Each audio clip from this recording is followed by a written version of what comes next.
We're going to move on to a little bit more kind of light-heartedness now. We sent Mr. Andrew Pearson away on a field mission, and that field mission was really difficult for him. It was for him to play Xbox for a few hours during a work day. So I'm sure it's nothing he's not accustomed to already, but it was something that we thought we would give to him as a special task. AP, you've been playing some Forza, is that right? Yeah, I have. I've been playing Forza Horizon 4, which I haven't played a whole bunch of lately. I love cars. That's pretty much the only gaming I do.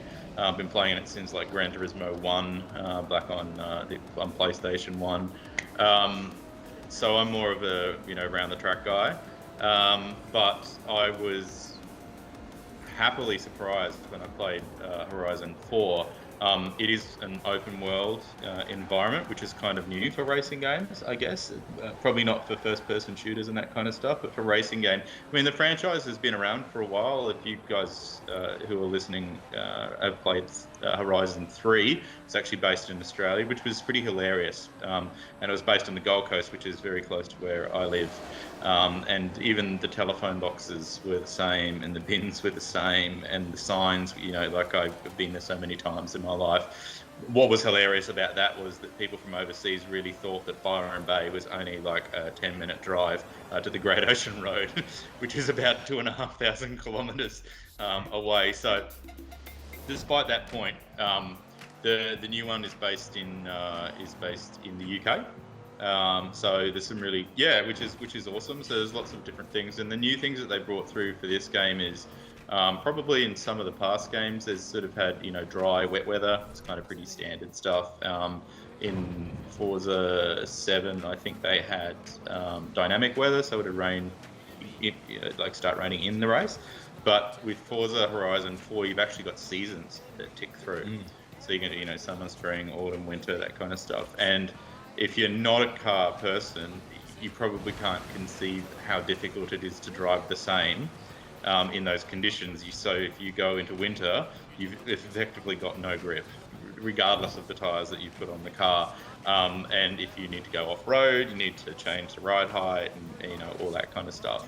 So what I really love about it, probably the most, and that I was most surprised and happy about, is that the physics engine that Turn 10 are using in Forza 7, so the more sort of serious racing game, is the same one that they're using in Forza Horizon 4 as well too. And the detail is ridiculous. It really is. Like, I just don't understand how they can get each of these individual cars, and there's so many cars to choose from. It's in 4K with HDR as well too, so it looks amazing on TV. On your monitor if you're playing it on that. But they've even gone down to details like there's a Ferrari, and I've got to get the right name of it. I think it's a 612 TDF. Don't ask me what TDF means. It's some Italian thing for going faster. It actually got a braking system. So to cool the brakes. So when you put the brakes on in the car, these little ducts open up on the front spoiler and cool the brakes and stuff. And even that works in the game, right? So it's an absolute masterpiece. So that's really cool, and you can go and drive different conditions. Because I've been playing for so long, I'm used to sort of just playing on my own, really, and just sort of doing the races that are built in. But with the online ability now, you can play online, you can play with your friends, you can have like teams, almost like car meetups, almost like in real life. People go and meet at different spots with the cars that they're enthusiastic about and all that kind of stuff, and chatting with friends. So I think that's a really cool addition to an open world game. And it is quite refreshing, actually, sometimes. I felt it quite refreshing to play rather than going around the circle all the time, which is not everyone's cup of tea. And making your own tracks, making your own challenges that you could challenge your friends with. And just the car updates that come through for Forza Horizon 4, like McLaren is a really famous brand. Started in NZ, actually, with Bruce McLaren. It did. And they've had some, iconic supercars with, kids would have put posters on their wall from the beginning of time, have just released probably the most special car that's ever been released, at least in the last 10 years, and that's the McLaren Senna. And it's named after Ayrton Senna, who's a race driver. If you didn't know that, it's very famous. And this thing is just, it's ridiculously quick. It's so much faster than everything that's been around, and like it's only been out a little while, and it's already in the game, and you can go and drive it as part of the packs that come through. I think that might have even been a freebie on the game pack, because you can buy the game passes as well too, which is super cool. And if you do buy the premium edition, it's not, I can't remember how much more it is. I tend to do it so you get all the cars to start with. And you get a delivery of cars, of new stuff every week, different theme. But even it's not just the new stuff, right? Like you can go back and drive like E-Type Jags and stuff that go for $400,000 in Australia, you know, that break down all of the time, that I'll never be able to afford. But because of the detail that they go into in this game, it's like you're owning it. And you can drive like you're inside. I don't use a wheel, but you know, you can get a wheel and pedals, all that kind of stuff as well too. So I think it's changed my view really of an open world kind of game, and I think I'll be playing a lot more of it, and probably doing something I typically don't do and play online actually. So I think it's going to encourage me to play online with some people and do some racing and create some clubs and stuff, which is cool.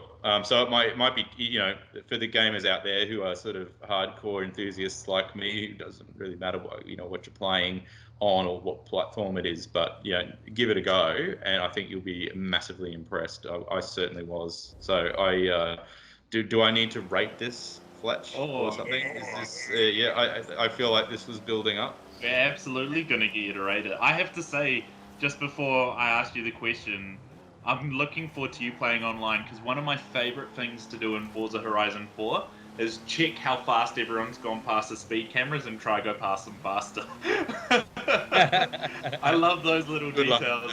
Really cool. Challenge accepted.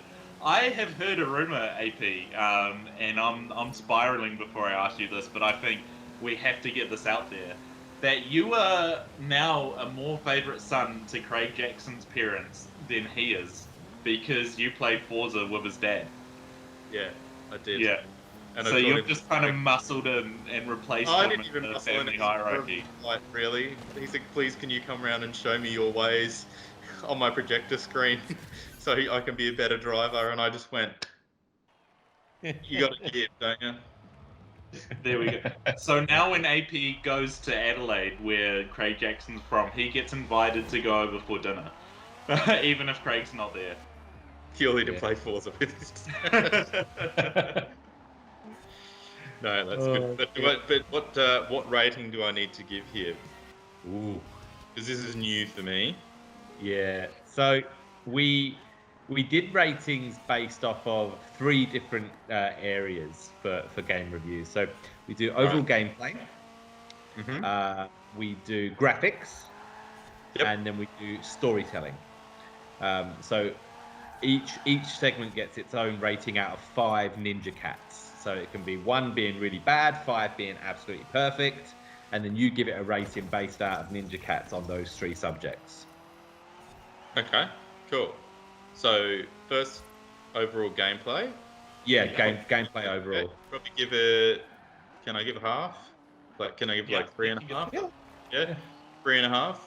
There's one annoying feature in there that I think is built in, and I can't back this up with any, technical spec, that when the faster you go, the more likely you are to run into trees if you're running off road or other cars, and as you slow down, you're less likely to run into them. So that's a bit annoying if you've got a bit of skill sometimes, if you're trying to flow through some stuff.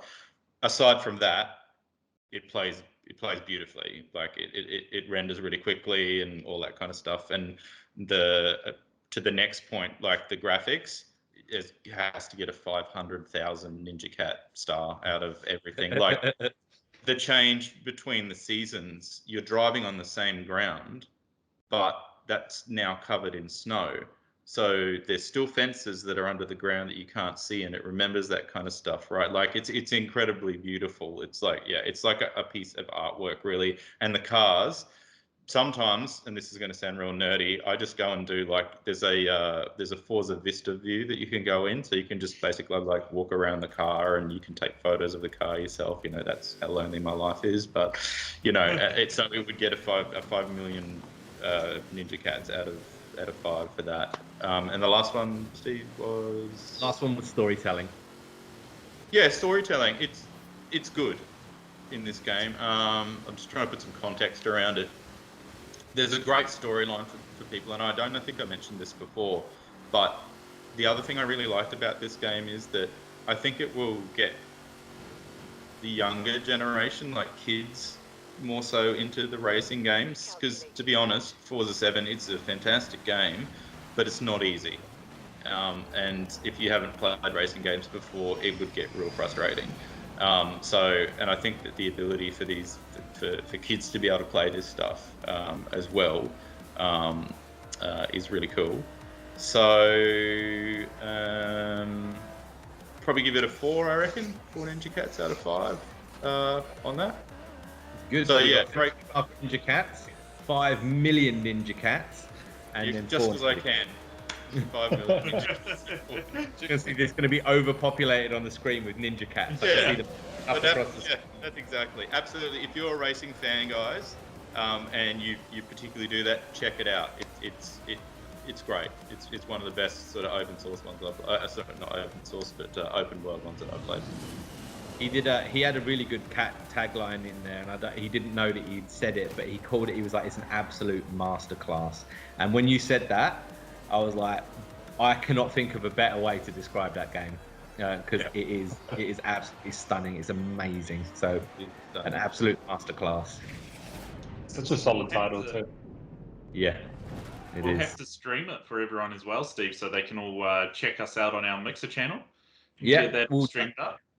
We'll jump on the Game Pass library games. We'll bring Mr. Andrew with us, and he can show us the ropes on Forza Horizon 4. I'll take you from Stonehenge to Edinburgh in 5 minutes. Sideways. I'll explain all on the way. But I think that the AP can give us some context around the game as well. That'll be good fun. We should definitely do that. AP, thank you very much for doing that, mate. Thanks for the review. It was a really good review. I'm sure it was hard work playing Xbox as well. It was very difficult. Yeah.